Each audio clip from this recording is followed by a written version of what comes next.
First go across to my colleague Anjay Sharma, who tracks the market very closely, has a deeper understanding on what's moving the markets. Ajay, come in with your own sense of where crude is headed. Well, Tanveer, the RBI's base case is $68, for this particular year, financial 19. But I think all eyes on the June RBI policy. In fact, it assumes much more importance now whether RBI themselves is taking their own base case higher or not, because the prices have actually almost knocking at $81. And guess what? The market is spooked. In fact, yesterday in the last hour of trade, there was a sudden crack because the market still is hinging on its hopes on the fact that it won't go to it won't go across 80, it won't go beyond 85, but we are already at 81. So now market is coming to the terms that GDP growth will be impacted. Almost 0.25% to 1/3% is the kind of impact on GDP growth which has happened. We have seen the host of GDP upgrade which have come in the last 6 months. They need to be scaled back. Not only that, our current account deficit has not been that great because exports have been flagging and rupee has weakened. And to top it up, we have to pay much more to buy the same amount of crude. So current account deficit also goes back, gets hit very badly. Rupee is already on a weakening path. So things are getting bad to worse, and the market still is 10,817 times 1 year forward. That is the biggest risk right now, that the worsening macro is still not factored into the valuation, and hence there's a possibility that we may buckle under pressure if things worsen from here on. That's right. But from an India standpoint, crude is a very important variable for Indian macros. It weighs in on India's import bill and trade deficit, and of course impacts a whole host of sectors connected.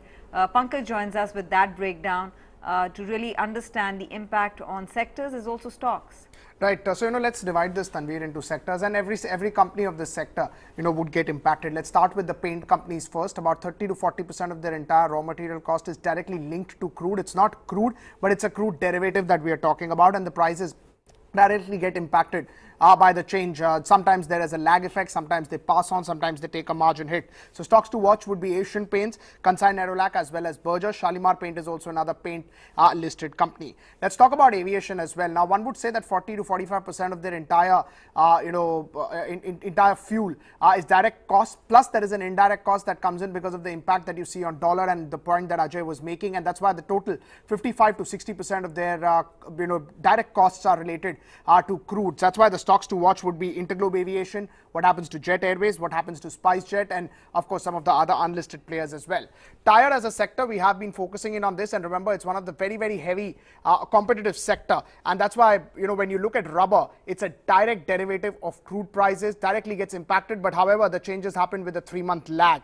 Rubber is 30% raw material for the company, in fact slightly more than that, and most of it is imported. So stocks like MRF, CEAT, JK Tyre, Balkrishna Industry all in focus. Pidilite is one stock which is in the adhesive spaces, and for that company, VAM is one of their key raw material. Now again, adhesive prices are directly linked to crude. If some of the brokerages like Credit Suisse say that they need 8 to 10% hike to maintain their margin, so definitely this will be a stock to watch out for.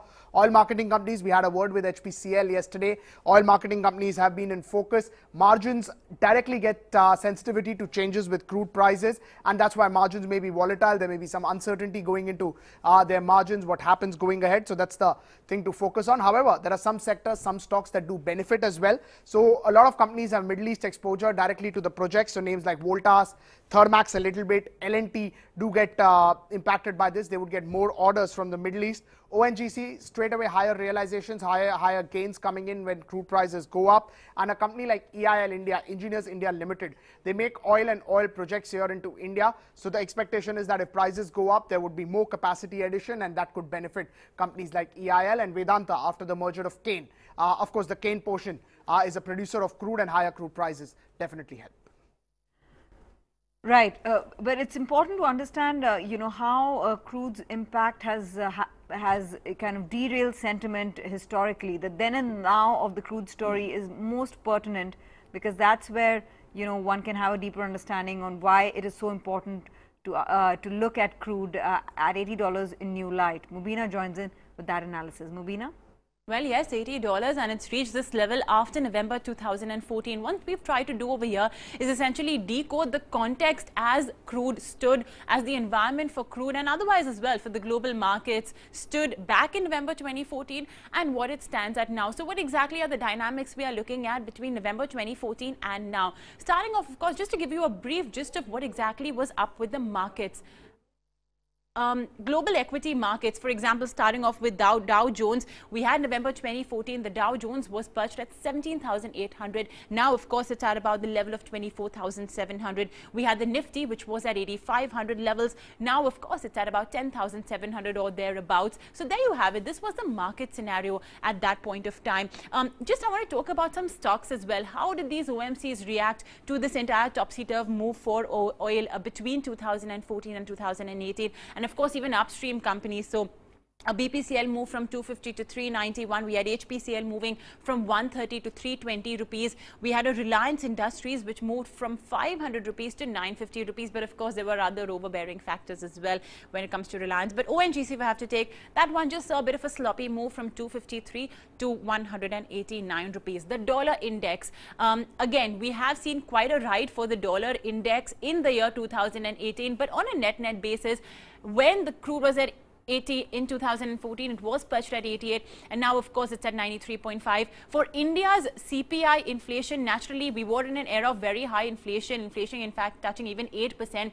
6.7 was where it was. Now of course at 4.6%. That's what the latest CPI data indicated. And the repo rate as well. Subsequently, we did have the RBI back in 2014 adopting a very hawkish stance. So 8%, now it's just at about 6%. But I think the other key fundamentals to point out here is what was the global demand and global supply for crude then and now.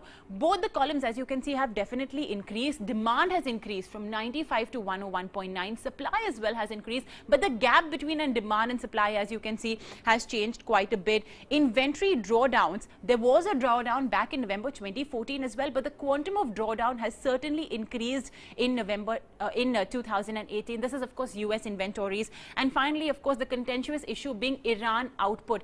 From 2014 at just about 2.8 million barrels, where sanctions were still on the country. Subsequently, we had President Obama removing those sanctions, so it jumped to 3.8 million tons. And now, of course, Venezuela, where we have seen an opposite move, because back in 2014, when there was stability in the government, the output was at 2.6, or rather, yes, 2.6, and now, of course, it is at about 1 million barrels rather. So as you can see, the equations for Iran and Venezuela have changed quite a bit from 2014 to 2018.